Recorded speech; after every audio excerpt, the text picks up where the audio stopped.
Selamünaleyküm. Ve aleykümselam. Teşekkür ederim başkanım.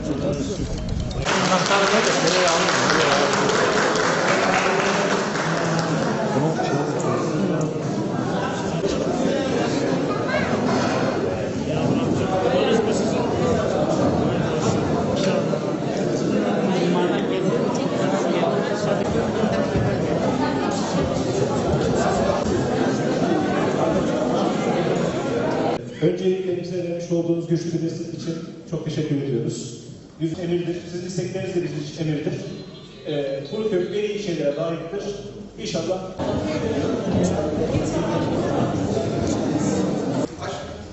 Başkanımız köyümüzü Işıkır ziyaretine geldi. Gerekli eksikleri kendisine bildirdim.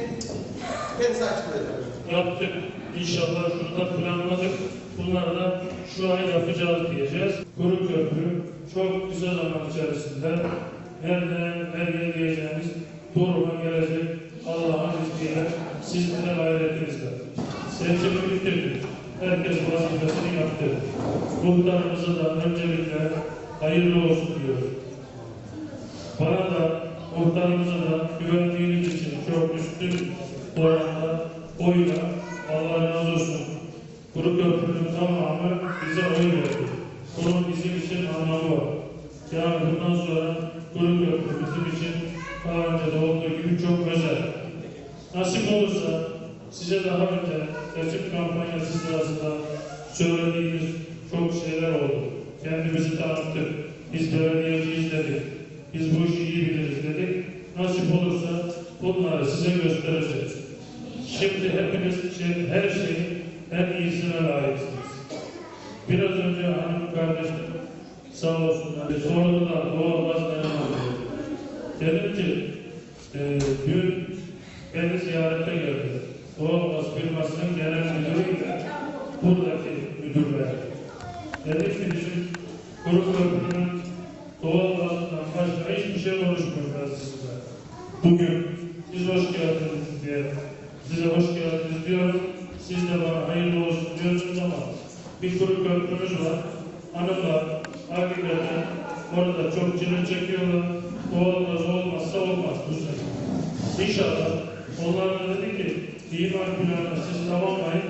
Bizde söz olsun dediler. Onu da bugün burada müjdelemiş olayım Allah'a izin versin.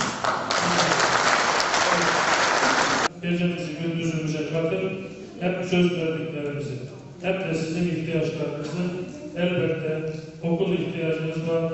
İşte doğalgazı biraz evvel söyledik. Muhtar Osman Bey'in çok bize söylüyor camiden çıkınca diye ilk akıllı burada hakikaten çok belediyenin rahat yapabileceği, bizden de rahat istediğimiz şeyler. Hiç kimse bizden kendi şahsına ait bir şey istemiyor.